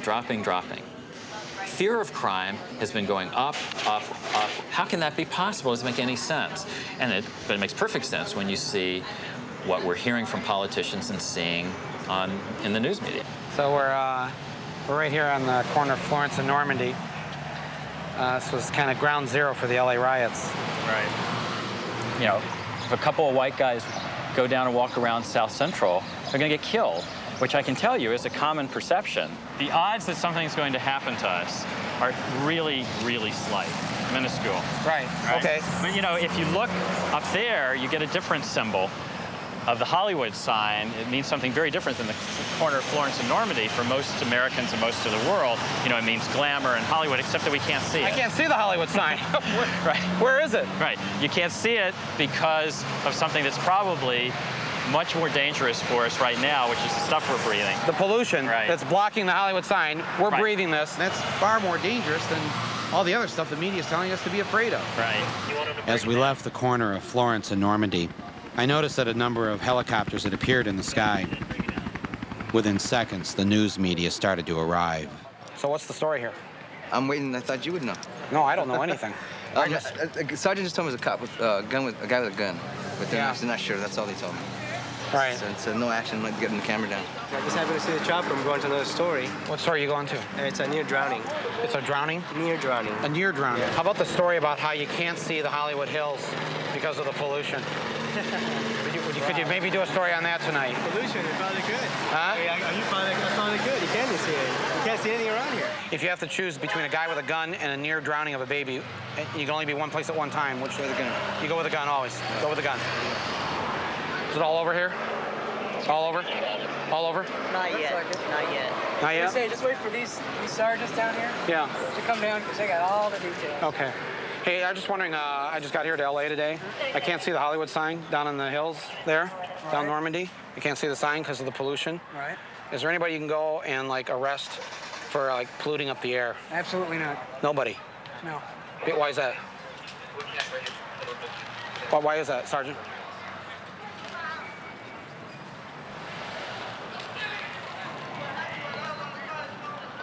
Oh, he's fighting.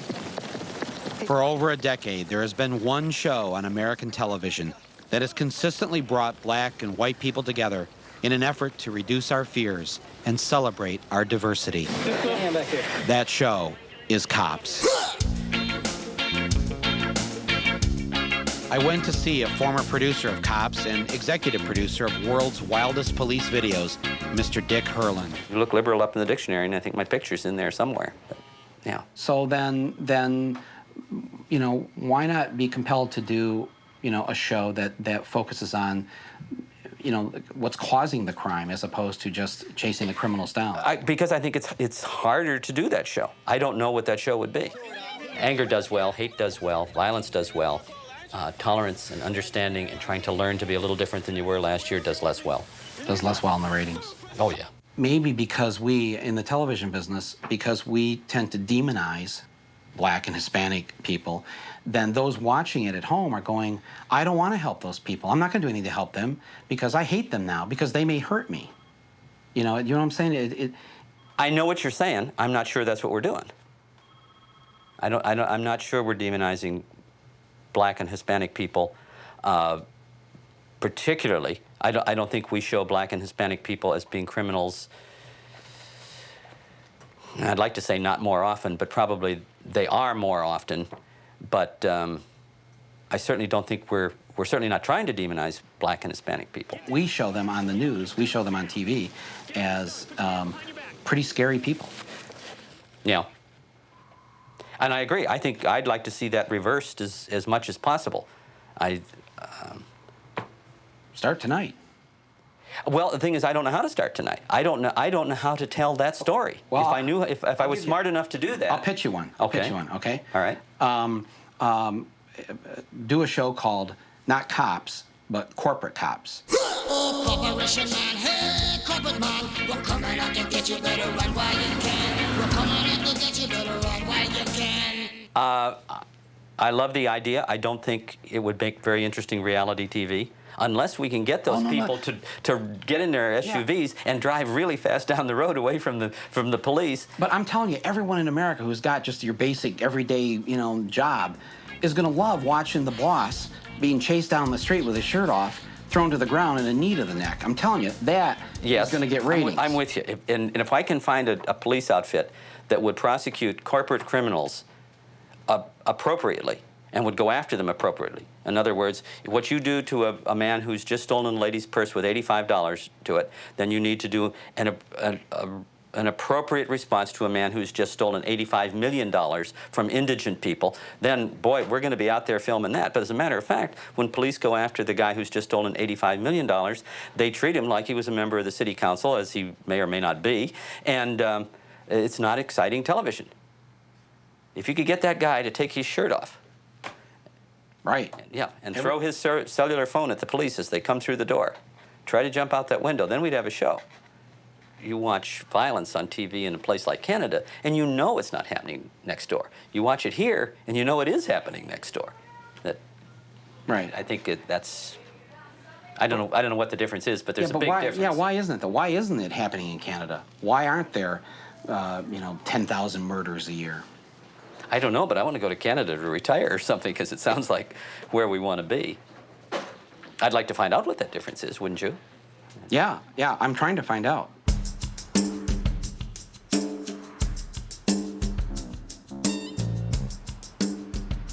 Where are you supposed to be right now? School. Aren't you worried about what you're not learning? I'm mostly helping everybody else in the class. Then I barely get to do my work, period. How about you? You're not worried about your education? Well, I've got the textbook. Why do you think we have so many gun murders in America? I have no idea. People must hate each other or something. Oh, you mean Canadians don't hate each other? Well, we do, but we don't go to the point of shooting somebody just to get revenge. What do you do? I don't know. Tease them, maybe. Make fun of them, ridicule them. Throw eggs at them. Eggs. How many gun murders in Sarnia this year? None. Last year? I believe we had one at the time. Year before that? I can't recall what we had in the way of... Maybe one in the last 3 years? Probably, yes. Mm-hmm. Very low for the city. Mm-hmm. Well, of course, there's no murders here because there's only 70,000 people, and it's the kissing capital of the world. So I went down the river to another Canadian city that was 5 times as large as Sarnia, Windsor, Ontario, just across the river from Detroit. I was sure there'd be more murders in Windsor. Ever hear of anyone being shot by a gun in Windsor? No. You remember any murders here? There was one long time ago, probably. How long ago? In your lifetime? In my lifetime, probably about 15, 20 years ago, there was one murder. In fact, this Windsor policeman told me that the only gun murder he could recall in Windsor in the last 3 years was committed by a guy from Detroit who had a stolen gun from Minnesota. With nearly 400,000 people in the Windsor area, there were simply no Canadians shooting other Canadians. I thought it might be time for some fun facts about Canada. I hit the streets of New York to find out what the average American thought about our friendly neighbor to the north. Canadians don't watch as much violent movies as Americans do.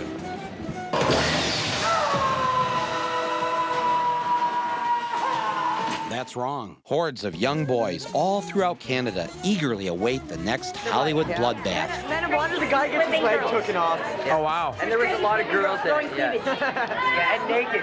Yeah. Naked at one point. I like that stuff. Well, what movie did you guys see tonight? Sixth Day. Sixth Day with Arnold Schwarzenegger? Yeah. Did it make you want to come out here and play this shoot-'em-up game? Well, yeah. There's no poverty in Canada like there is here in the States. Wrong again. Actually, we've also had a much higher unemployment rate. When Michigan was running at 4%, we were still running at 8 or 9%. We had almost have an institutional unemployment rate. I think there'd mostly be white people in Canada. That's strange. Because when I'm in Canada, I see black people everywhere. And yellow people and brown people, and 13% of the country is non-white. So the Canadians are pretty much just like us. And the reason that they have so few murders has to be because they've got so few guns.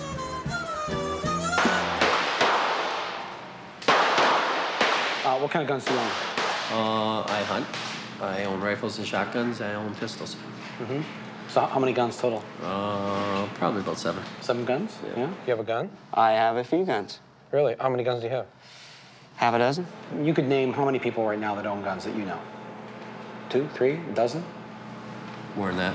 Well, there's a tremendous amount of gun ownership, being the nature of the country we are. We're a large country geographically. We grew up with hunting and fishing being a tradition. In Canada, with a population of just around about 30 million, there's about 10 million families, and the best estimate is somewhere in the region of 7 million guns. Wow. Canada was one gun-loving, gun-toting, gun-crazy country. Where can I get a gun? I can buy a gun uptown anytime I want to. I see you're a Glock owner. Where can I get a Glock in Canada? Most gun stores will sell them to you if you have the proper permits and stuff. In fact, despite all their tough gun laws, take a look at what I, a foreign citizen, was able to do at the local Canadian Walmart. All right, where's the ammunition at? Where's the ammunition? Yeah. Back here. What kind are you looking for? You know, like bullets. That's right. I could buy as much live ammunition as I wanted to in Canada. You think American? Do you lock your doors? No. Are you afraid of anything? Not only, no. Do you lock your doors at night? Nope. You don't lock your doors? Well, are you afraid of anything? Not really. Have you ever been broken into? Yes, I have. What happened? They broke into my home. I wasn't there. They broke in, they stole some booze, some cigarettes, and they left. So I figured it must have been some teenagers out there have a little bit of fun, and that's all they took though. Just some booze and some cigarettes. Have you ever been a victim of crime? Yes. What kind of crime? I've had people walk in while I've been sleeping and vandalize my home and steal from me. And that didn't want to make you lock your doors at night? Nope. Nope. As an American with 3 locks on his doors, I found this all a bit confusing. Even here in Toronto, a city of millions, people just didn't lock their doors. So you don't lock your doors, but we Americans do. Why is that? You must be afraid of your neighbor. You ever leave your doors unlocked at home? Yeah. Yeah, you do? answered. Where do you live? Right around here. Toronto? Right around here. You leave your doors unlocked? Yeah. You think, as Americans, that the lock is keeping people out of your place. We as Canadians see it more as when we lock the door, we're imprisoning ourselves inside.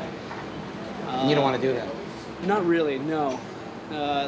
We don't want to, no. I decided to go unannounced to a neighborhood in Toronto to see if this unlocked door thing was true. Oh, hi. Sorry, just checking.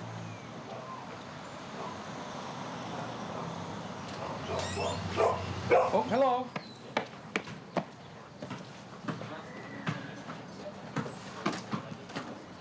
Oh, hi. Nobody locks their doors. Nobody locks their doors in this town. No, you want to lock? Yeah? No. No. Do you like living here? I like it very much. Yeah, and the T-shirt? The T-shirt too. This door was wide open. And you're not afraid? Yeah. Should I be afraid? Well, I don't know. You No, live I don't here. think I'm afraid. You're not, are you? No. Thank you very much. All right, no problem. I'm sorry about the intrusion. No problem. And thank you for not shooting me. No problem. Okay. No. Bye-bye. Okay. As an American, I gotta say, this all seemed kind of strange until I looked up at the TV in the bar and noticed what they watch for their evening news. They're friends of ours. We'll certainly listen to them courteously and carefully, but you don't just make war just because someone says so. Night after night, the Canadians weren't being pumped full of fear. And their politicians seemed to talk kind of funny. That is making sure they have proper daycare, that they have assistance for their parents when they're elderly and need to be in an old age home, that they have proper health care that ensures that they won't lose their business or their house because they can't afford their medical bills. That's how you build a good society. No one wins unless everyone wins, and you don't win by beating up on people who can't defend themselves. And that's been the approach, unfortunately, that's been spreading with some of the right-wing governments across North America, that they pick on the people that can't defend themselves, and at the same time they're turning around and giving financial support and tax breaks and tax benefits to people that don't need them. Where are the indigent in the city? Where do they live? Indigent? You act like you've never heard the word before. We don't have that problem here, really. So I asked them, well, could you at least take me to a Canadian slum? And, well, this is what a ghetto looks like in Canada. Is this the same sort of mentality that says with Canadians, you think if somebody gets sick, they should actually be able to have health care? Yes. Oh, definitely. Yes. Definitely. Why? Because Human rights. Everyone's got the right to live. Did you just come out of the emergency room? Yes, I did. And how much did you have to pay for your treatment? I wouldn't know what the bill is. It's covered by our hospital plan. So you're telling me you didn't have to pay anything? No, I don't. I have family that lives in the States. I used to live in Canada and moved over there, and it's so different. They get afraid more easily. Oh, yeah. Yep, very much so. Because everybody reacts over there just like that. They don't stop and think. First reaction is pull the gun out. You're on my property. You know, like, I don't know. It's just different over here. Where do you live? Detroit. Detroit? Yeah. Come over to Canada here for the night? Right. Uh-huh. People a little bit more open-minded over here, a little bit more welcoming. Yeah. Feel any difference when you cross over to this country? Be honest now, come on. It's a lot lighter. This segregation over there is definitely much more In the United States. Intensified in the States, yeah. So you can feel it. Almost like they just let you be. That's Canada for you. Every time I turn on the TV in the States, it's always about a murder here, a gunfight, hostile position. I just think the States, their view of things is fighting. That's how they resolve everything. If there's something going on in another country, that, you know, they send people over to fight it. And Canada's more just like, let's negotiate, let's work something out, where the States is, well, we'll just kill you and that'll be the end of that. If more guns made people safer, then America would be one of the safest countries in the world. It isn't. It's the opposite.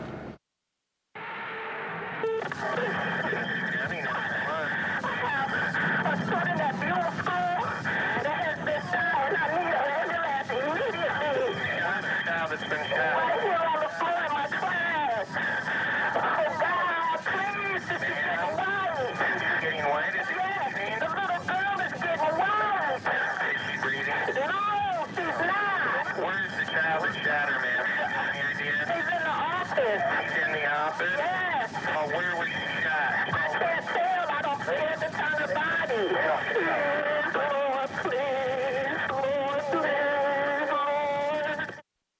heard that 911 call, you know, on TV someplace. It was horrible. It was just... Because she kept asking, where's the shooter? She said, he's gone, I need some help. And the little girl was in there, too? She was on the floor, yes. She was on the floor. And the police and the medics came, or? By the time the medics were here, medics had just come in, and I remember him stepping in and taking over the room. He says, you have to leave. Right. And then when medics come in, when the police come in, you're no longer in control. Was she still alive then, or probably not? Her lips had begun to turn blue. Back in my hometown of Flint, Michigan, a 6-year-old first-grade boy at Buell Elementary had found a gun at his uncle's house, where he was staying because his mother was being evicted. He brought the gun to school and shot another first grader, 6-year-old Kayla Rowland. With one bullet that passed through her body, she fell to the floor and laid there dying, while her teacher called 911 for help. No one knew why the little boy wanted to shoot the little girl. As if the city had not been through enough horror and tragedy in the past 2 decades, it was now home to a new record, the youngest school shooting ever in the United States. On the morning of the shooting, it only took the news helicopters and satellite trucks a half hour to show up on the scene. Hey, check in the truck. You know we're doing one in 30 minutes again? This evening, about 7 o'clock, will be a public memorial service. We are expecting hundreds of people. They will mourn the loss of little Kayla, a tiny little girl who loved pizza, teddy bears, and who was taken away from us much too soon. Gina? Good morning, Christine. The funeral home now passing out thousands, tens of thousands of these pink ribbons to support the young girl's family. Today will be an emotional day and has been already, remembering little Kayla. Jeff Rossick, Fox 2 News. Nice job.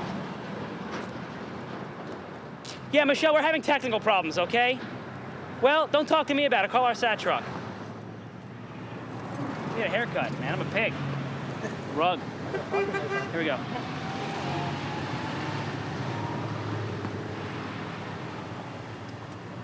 Some too choked up even to speak about it. There's a memorial service scheduled here for 7 o'clock tonight.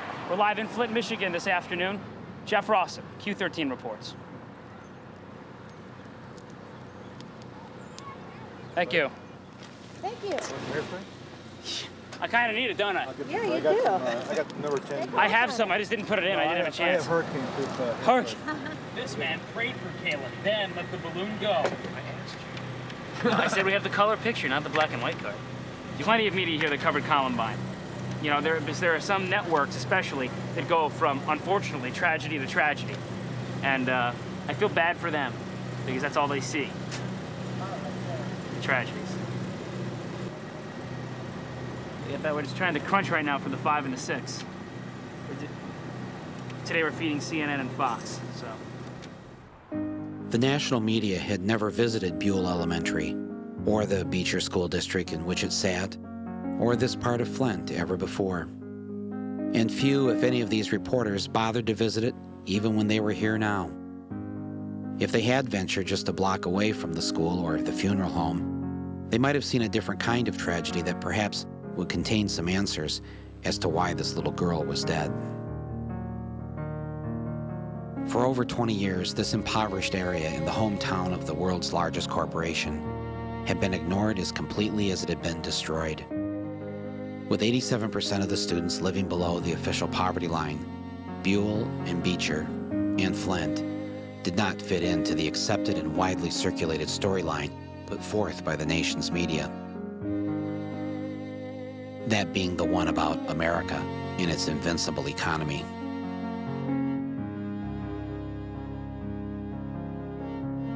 The #1 cause of death among young people in this part of Flint was homicide.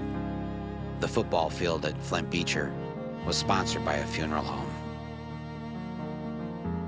The kids at Beecher have won 13 state track championships, but they've never had a home track meet because around the football field all they have is this dirt ring. Years ago, someone here named the streets in this part of town after all the Ivy League schools, as if they dreamed of better days and something greater for themselves.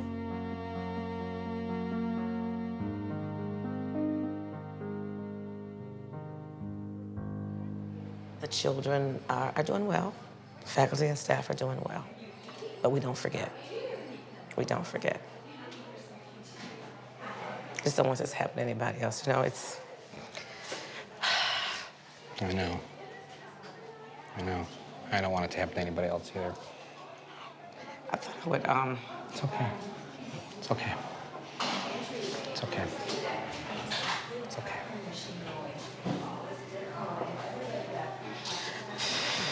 I'm sorry. That's all right.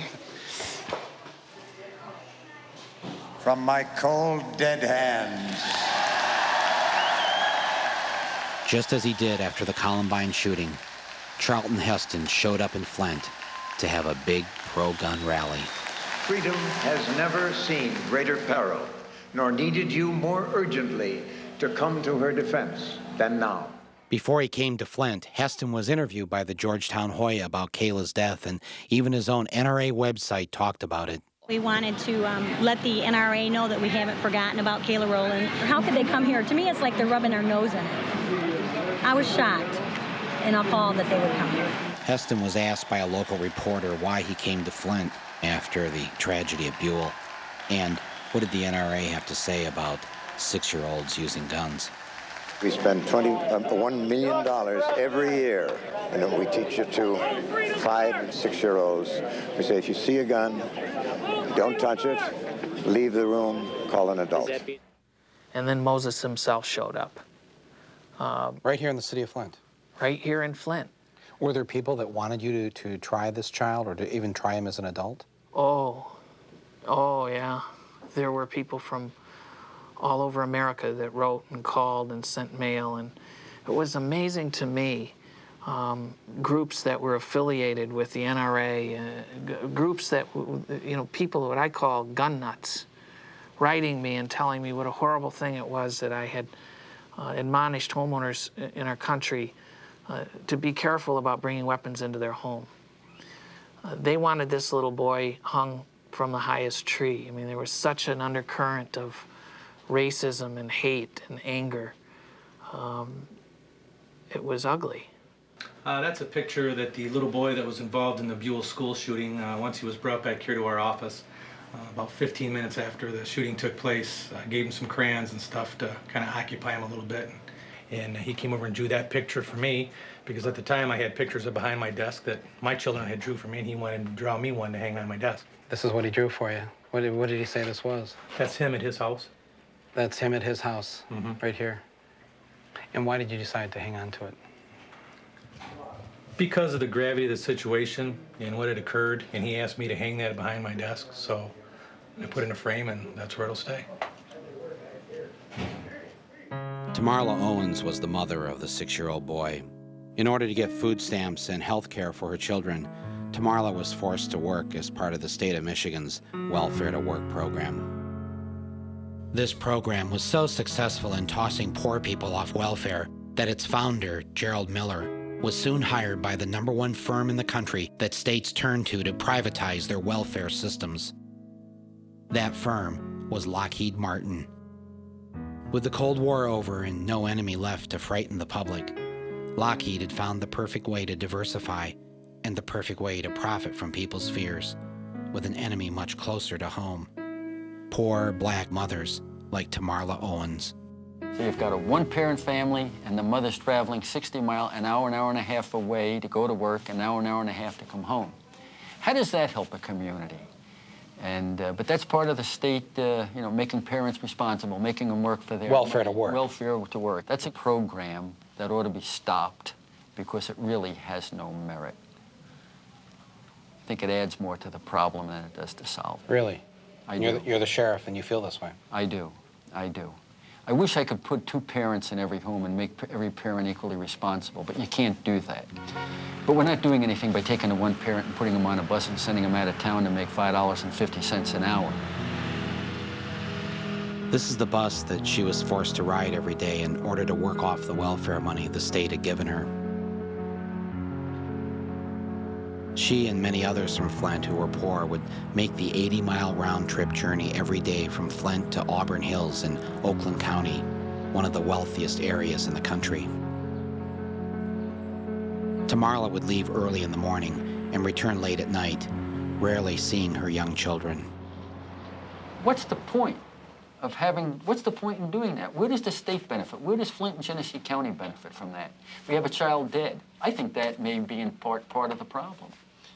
We drove the one parent out. Now, you or anybody else that can tell me that that best serves the community, I shake my head and wonder why.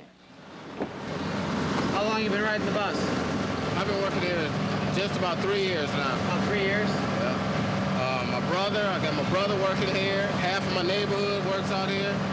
Just about everybody I know personally works out here in the mall. In Flint, doing the same thing I'm doing now. They only pay minimum wage in Flint. I come 40 miles to make $3 or $4 more an hour. How much you make an hour here? I make $8.50 now. $8.50? Yeah. Is that enough to pay the bills? No. So did you know Tamarla Owens, the woman whose son shot the little girl? I think she rode this bus. I knew her a little bit, not real good. Nice lady? Yeah, she was okay. She came to work every day, did her job. She worked 2 jobs, so. Worked 2 jobs? She was trying to make ends meet. This is Dick Clark's American Bandstand Grill, where Tamarla worked one of her 2 jobs. She worked in this room here as a bartender, fountain person, making drinks, making shakes, desserts. Was she a good employee? Yeah, she was. But she also worked at the fudgery in the mall here. Right, where the state had sliced her. Dick Clark is an American icon, the man who brought rock and roll into our homes every week on American Bandstand. Every part of your life you can link up to a part of music usually. So as Dick says, it's the soundtrack of our lives. Music's the soundtrack of our lives. His restaurant and the fudgery here in Auburn Hills applied for special tax breaks because they were using welfare people as employees. Even though Tamarla worked up to 70 hours a week at these 2 jobs in the mall, she did not earn enough to pay her rent. And 1 week before the shooting, was told by her landlord that he was evicting her. With nowhere to go and not wanting to take her 2 children out of school, Tamarla asked her brother if they could stay with him for a few weeks. It was there that Tamarla's son found a small .32 caliber gun and took it to school. Tamarla did not see him take the gun to school because she was on a state bus to go serve drinks and make fudge for rich people.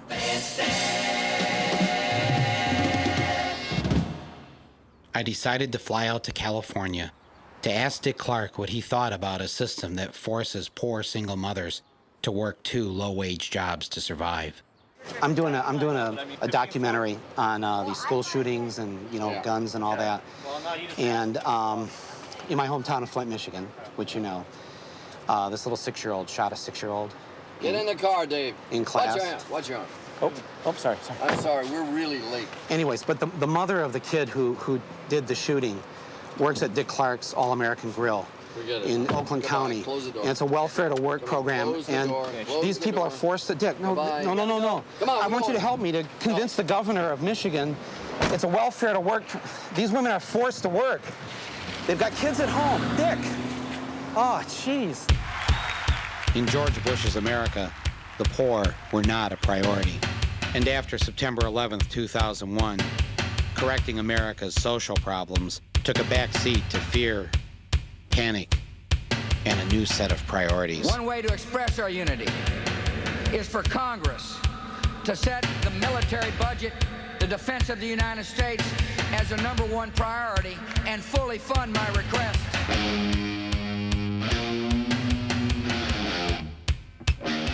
We've been selling a lot of chemical suits with the gloves and the hoods, and we've been selling a lot of gas masks. I'm trying to get one for myself and my puppy. Dennis Marks and his wife have been stocking up supplies. Weapons, ammunition. Walmart says after September 11th, gun sales surged 70%, ammunition up 140%. In Dallas, they're already taking pot shots at Osama bin Laden. In the months following the 9/11 attacks, we Americans were gripped in a state of fear. None of us knew if we, too, would die at the hands of the evildoers, or who might be sitting next to some crazy guy trying to light his shoes on fire. The threats seemed very real. It's probably a little paranoia or anything, but I'm not going to take the chance, that's all. Just try to protect myself and my family. Our growing fears were turned into a handsome profit for many. Mike Blake has seen a 30% increase in sales at ADT over the last month. Most of the people he talks to are still a little uneasy over these September 11th terrorist attacks. How are we afraid of all these things? It's because a lot of people are making a lot of money off of it and a lot of careers off of it. And so there's vested interests, a lot of activity to keep us afraid. And what better way to fight box cutter wielding terrorists than to order a record number of fighter jets from Lockheed? Yes, everyone felt safer, especially with the Army doing garbage detail on Park Avenue.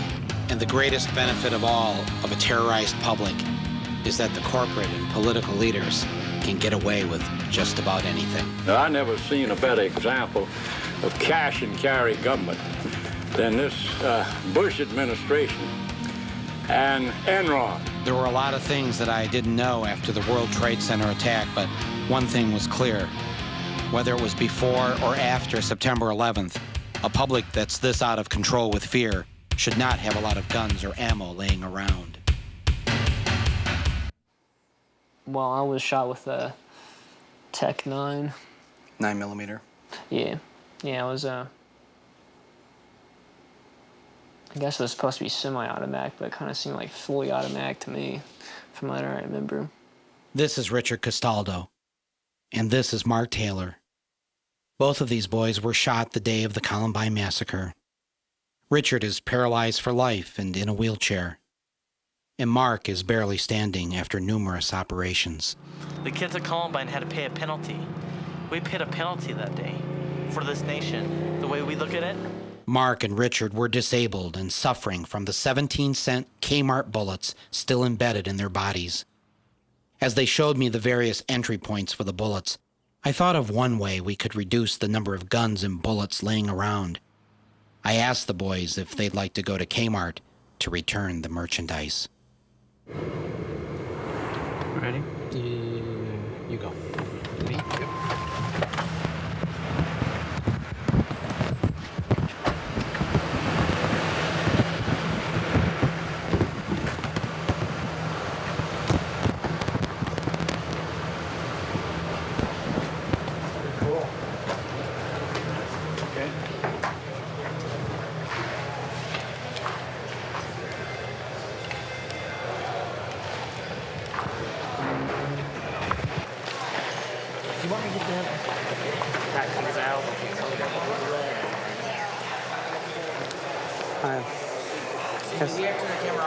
We're here. Oh no, we're here to see Mr. Conway, Okay, the turn chairman. the camera off. We're in the building until I get clearance for you to turn it back. Oh, okay. All right. All right.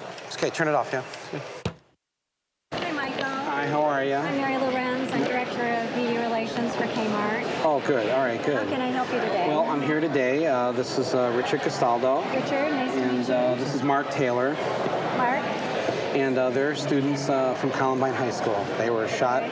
They were shot at Columbine in the massacre with bullets from Kmart. You came a long way. Yes, they. From Colorado. Yeah, I just thinking it, since you stopped selling the handguns and all, and they kind of make sense to stop selling the bullets too. Our request is that you get rid of the 9mm bullets and that you don't sell them in the store completely. We do carry, you probably are aware of Kmart, hopefully you're shoppers of our stores, that we do only carry, sporting firearms and the accessories that go with the hunting sport. And we'll certainly take your message to our chairman and CEO, Chuck Conway. He's not here today. He's not here today? He's not here actually this whole week. Is that not at all during the week?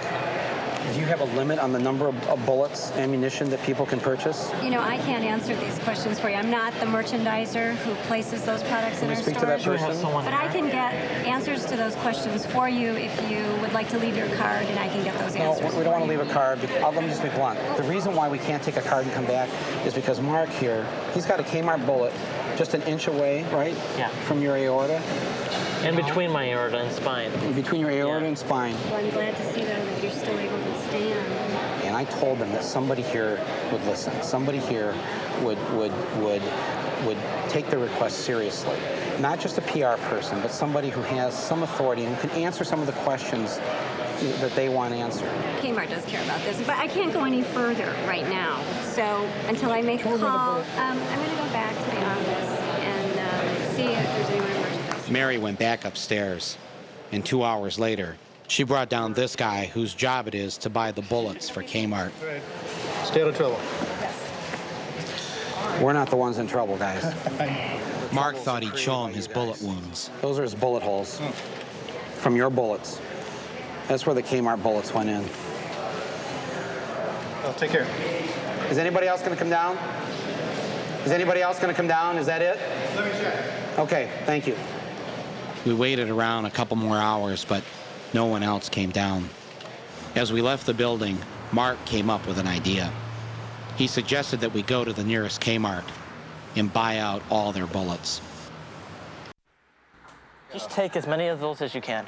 Yeah, you can come around here and look good, yeah. What else do we have over here? You got 357? Sure, I'll take them all. Take everything you got. So you're 17, you're what? 16. Oh, shit. Oh, my God, Frank. Mark pretty much cleaned them out of their ammunition. And the next day, we decided to go back to Kmart headquarters with all the bullets. This time, we brought the press. Our local first coverage of southeastern Michigan continues now with all news stories. Coming up here in our 6 o'clock report, a warning to everyone this summer to watch out for snakes. You'll hear from a mom who was bitten by a rattlesnake. And also news, students who survived the Columbine massacre are in town. They are very angry with Kmart. We're here to see Chuck Conaway, the chairman of Kmart. How you doing, sir? How you doing? It's always a pleasure to see you. Okay, if they would like to see Mr. Conaway. Here's the 9mm. These are the bullets that are in both Richard and in Mark's body right now. You want to put those back? I don't want to touch those. Yep, I did. Sorry. Move your group outside. I'll have somebody here in 5 minutes. Do me a favor, don't block the door. Just off to the side if you would. So we'll go outside and somebody will come out. My name's Lori McTavish. I'm the Vice President of Communications for Kmart. I'm happy to deliver a statement on behalf of the company. What happened in Columbine, Colorado was truly tragic and touched every American. We're sorry for the disadvantage to this young man. Kmart is phasing out the sale of handgun ammunition. The business plan calls for this to be complete in the continental U.S. within the next 90 days. Kmart representatives met with Mr. Moore and the students from Columbine, Colorado yesterday and listened to their concerns about the product carried in Kmart stores. The company committed at the end of that meeting that Kmart would have an answer for them within a week's time. Well, the first thing we want to do is thank you for committing to no longer selling handgun ammunition in your stores. And within 90 days... The process will be phased out within 90 days. Within 90, and after 90 days, there will be no more selling of ammunition that can go into handguns or assault weapons. Firearm ammunition we will not sell it after 90 days in our stores. Well, we greatly appreciate that. Thank you. Thank you very much. Thank you. We have a copy of the Thank you.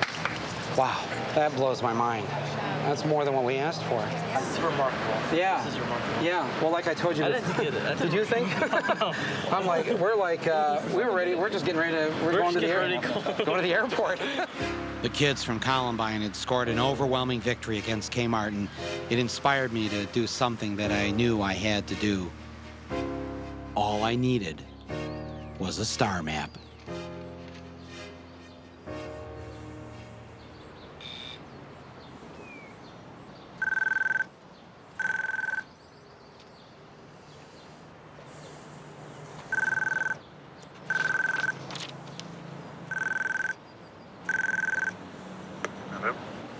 Mr. Heston? Yeah. This is Michael Moore. Yes. The filmmaker? Yes, of course. Yes, how you doing? Fine, thank you. Listen, I was wondering if maybe I could talk to you. We're making a documentary about, the whole gun issue, and I'm a member of the NRA. I thought maybe we could talk a little bit about this. Tell you what, let me look at my calendar. I may be able to give you some time tomorrow. I have some people here now. Okay, would that, how can I, pardon me? Hold the phone. Okay, thank you. Okay. I can give you a little time tomorrow morning. I think that's Thursday. Yes. And let's say 8:30. 8:30 in the morning? Yeah. Okay. Okay, and just come here? Here. Yes. Yeah. Okay, good. No? Hi, it's Michael Moore here to see Charlton Heston. Okay.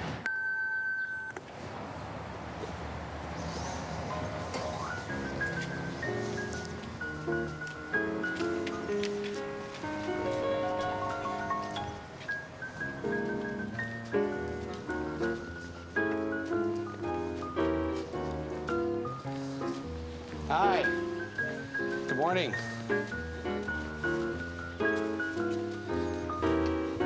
How are you? Thank you very much for agreeing to see me.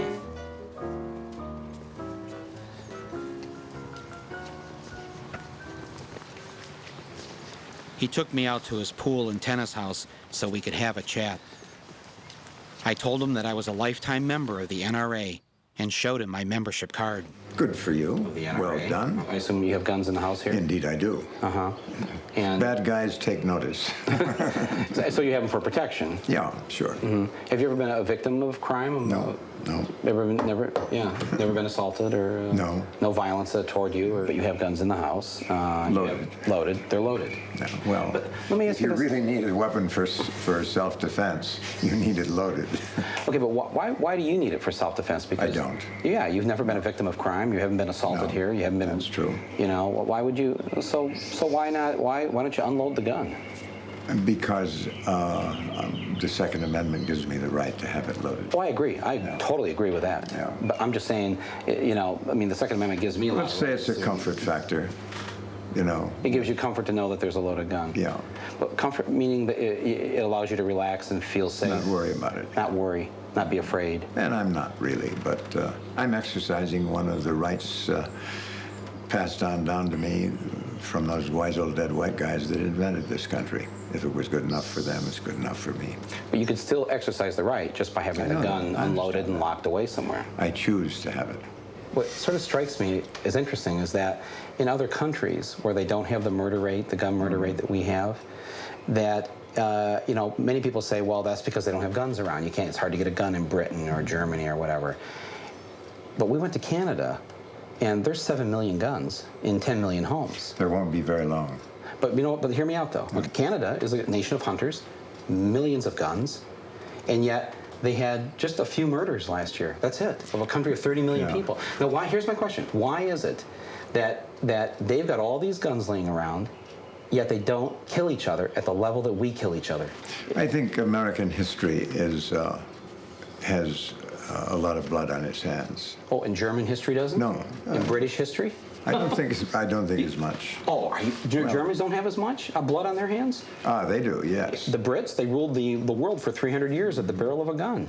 Yeah, they're all violent people. They have bad guys. They have crime. They have lots of guns in the past. Well, it's an They have lots interesting of blood. point which can be explored, and you're good to explore it at great length. But I think that's about all I have to say on it. You don't have any opinion, though, as to why that is that we are the unique country, the only country that does this, that kills each other on this level with guns? Well, we have probably more mixed ethnicity than other countries, some other countries. You think it's an ethnic thing? No, I don't. I wouldn't go so far as to say that. We have we had enough problems with civil rights in the beginning. But I have no answer. But what do you mean you think it's a mixed ethnicity? I don't understand. You said, how is it that so many Americans kill each other? I don't know that that's true, but even... Well, no, you know that. We know we have the highest murder rate with guns. It's way higher than any other country. The only answer I can give you is the one I already gave you. Which is? Which is that we have a history of violence, perhaps more than most countries. Not more than Russia, not more than Japan or China. Not more than Germany. Not more than Germany, but certainly more than Canada. I come from Flint, Michigan, and last year a little 6-year-old boy took a gun into a classroom and shot and killed a 6-year-old girl. And it was really a tragic thing. And this was kids, though. This was 6-year-old. Yeah, did you hear about this? Yeah. 6-year-old shooting a 6-year-old? Yeah. Well, here's my question, though, is that after that happened, you came to Flint and held a big rally. Mm-hmm. And, you know, So did the vice president. Yeah, but did you feel it was being at all insensitive to the fact that this community had just gone through the shooting? Actually, I wasn't aware of that at the time we came. We came and did an early morning rally and went on to wherever we were going. You didn't know at the time when you were there that this killing had happened? Had you known, would you have not Would I have canceled the... Yeah. I don't... It wasn't like it was already planned. I mean, the choice to come there was made after this horrible killing took place. Mm-hmm. You know, had you known that, would you have come? I don't know. I have no idea. Maybe not. Yeah. Maybe not. Okay. Do you think you'd like to just maybe apologize to the people in Flint for coming and doing that at that time, or? Do you want me to apologize? Me to apologize to the people in Flint? Yeah. Or the people in Columbine for coming after their horrible tragedy? I mean, why do you go to the places after they have these horrible tragedies? And I'm a member of your group here. Yeah. Well, I'm afraid we don't agree on that. You think it's okay to just come and show up at these events? No. You don't think it's okay?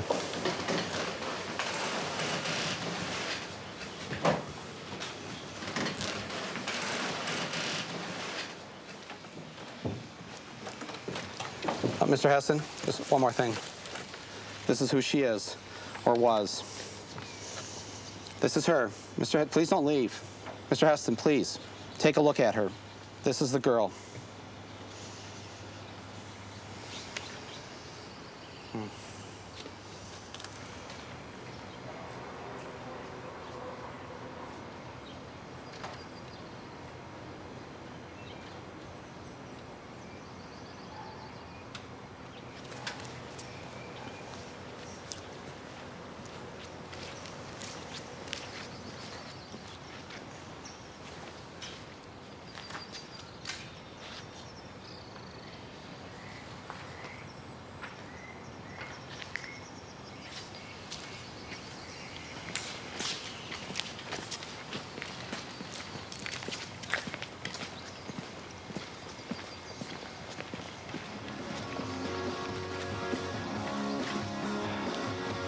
I left the Heston estate atop Beverly Hills and walked back into the real world. An America living and breathing in fear. In your mind, you imagine somebody who might break into your house to harm you or your family. What does that person look like? You. Me? Her. Her? Him. Really? Camera guy. Anybody. There could be a gun in the camera. I don't know. Where gun sales were now at an all-time high. Can shoot as fast as with a semi-automatic. And where, in the end, it all comes back to bowling for Columbine. 3 bowling alley employees shot to death Sunday night at the AMF Broadway lanes. There's nothing I really know. I mean, I really don't know anything. Just that 3 people died in Littleton in a bowling alley. I'm sorry. Yeah, right there. Yes, it was a glorious time to be an American.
Yes, I think to myself.